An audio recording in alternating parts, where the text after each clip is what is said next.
नमस्कार। आज हम एक बहुत ही इंटरेस्टिंग टॉपिक पर बात करने वाले हैं, रेट एनालिसिस। ये वो चाबी है जो कंस्ट्रक्शन की दुनिया के सबसे बड़े रहस्य को खोलती है, यानी किसी भी प्रोजेक्ट की असली लागत। तो चलिए इसके हर पहलू को एकदम बारीकी से समझते हैं। अच्छा, कभी सोचा है कि एक बड़ी सी बिल्डिंग बनाने में असल में कितना खर्चा आता है? ये सिर्फ ईंट और सीमेंट का हिसाब किताब नहीं है, बिल्कुल नहीं। कहानी इससे कई ज्यादा गहरी और कह सकते हैं कॉम्प्लिकेटेड है। और इसी बड़ी पहेली का जवाब है रेट एनालिसिस।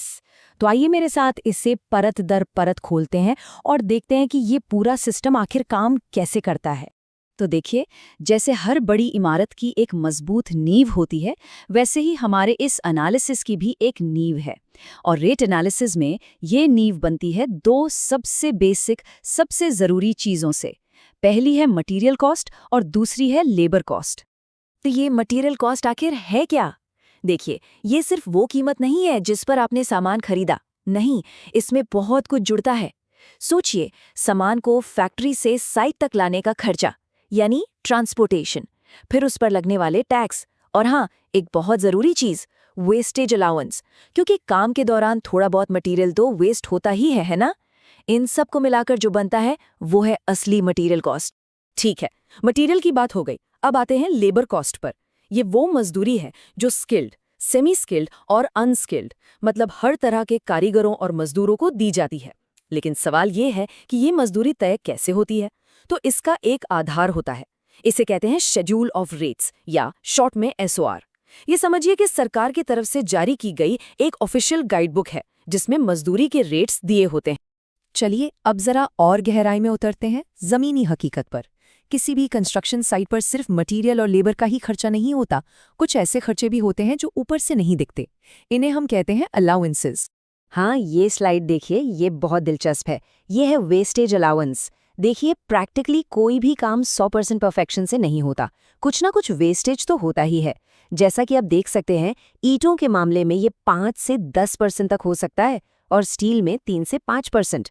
ये सुनने में छोटा लगता है, लेकिन बड़े प्रोजेक्ट में ये छोटी सी बर्बादी भी लागत को बहुत ज्यादा बढ़ा देती है। अच्छा, अगला जरूरी टर्म है लीड। नहीं, ये लीडर वाला लीड नहीं है। कंस्ट्रक्शन की भाषा में लीड का मतलब है हॉरिजॉन्टल दूरी, मतलब जमीन पर तय की गई दूरी। कहाँ से? जहां से मटेरियल उठाया गया, वहां से लेकर जहां उसे इस्तेमाल किया जाना है। सिंपल है, जितनी ज्यादा दूरी उतना ही ज्यादा खर्चा। और जहां लीड है, वहां उसका एक साथी भी है, लिफ्ट। बिल्कुल सही समझे। अगर लीड जमीन पर दूरी नापता है तो लिफ्ट नापता है ऊंचाई, मतलब मटेरियल को वर्टिकली ऊपर की तरफ कितना ले जाना है। अब जरा सोचिए, किसी 50 मंजिला इमारत में या पहाड़ी इलाके में ये लिफ्ट का खर्चा कितना बड़ा फैक्टर बन जाता होगा। तो अभी तक हमने उन खर्चों की बात की जो सीधे सीधे साइट पर हो रहे हैं, लेकिन कहानी यहाँ खत्म नहीं होती। अब हम आते हैं बिजनेस लेयर पर, मतलब वो खर्चे जो सीधे काम से जुड़े नहीं हैं, लेकिन उस कंपनी को चलाने के लिए बहुत जरूरी हैं, जो वो काम कर रही है। इन्हें कहते हैं ओवरहेड चार्जेस। और जैसा कि ये चार्ट बता रहा है, ये टोटल कॉस्ट का 5 से 10% तक हो सकते हैं। अब इसमें क्या क्या आता है सोचिए, कंपनी के ऑफिस का किराया, सुपरवाइजर्स की सैलरी, टूल्स और मशीनरी का खर्चा, साइट पर पानी बिजली का बिल, सिक्योरिटी गार्ड का खर्चा, ये सब इसी में आता है। ये छोटे छोटे खर्चे मिलकर एक बहुत बड़ी रकम बन जाते हैं। और हाँ, आखिर में कोई भी बिजनेस मुनाफे के लिए तो काम करता है ना? तो आता है कॉन्ट्रैक्टर्स प्रॉफिट।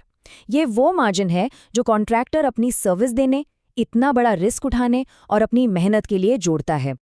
और ये नंबर बिल्कुल याद रखिएगा, 10%। आमतौर पर कॉन्ट्रैक्टर्स प्रॉफिट 10% लिया जाता है। और अगर आप एसएससी जेई जैसे किसी एग्जाम की तैयारी कर रहे हैं, तो ये तो समझ लीजिए हॉट क्वेश्चन है। ये सीधे सीधे पूछा जा सकता है, तो इसे जरूर नोट कर लीजिए। अच्छा, एक और चीज होती है, कभी कभी काम के दौरान कुछ ऐसे खर्चे आ जाते हैं जिनके बारे में सोचा भी नहीं होता, है ना? बस इन्हीं अनअपेक्षित खर्चों के लिए एक प्रोविजन रखा जाता है जिसे कहते हैं कंटिंजेंसीज। ये आमतौर पर 3 से 5% होता है। इसे आप एक तरह का सेफ्टी बफर या इमरजेंसी फंड समझ सकते हैं। तो हमने एक एक करके सारे टुकड़े समझ लिए, material, labour, allowances, overheads, profit, सब कुछ।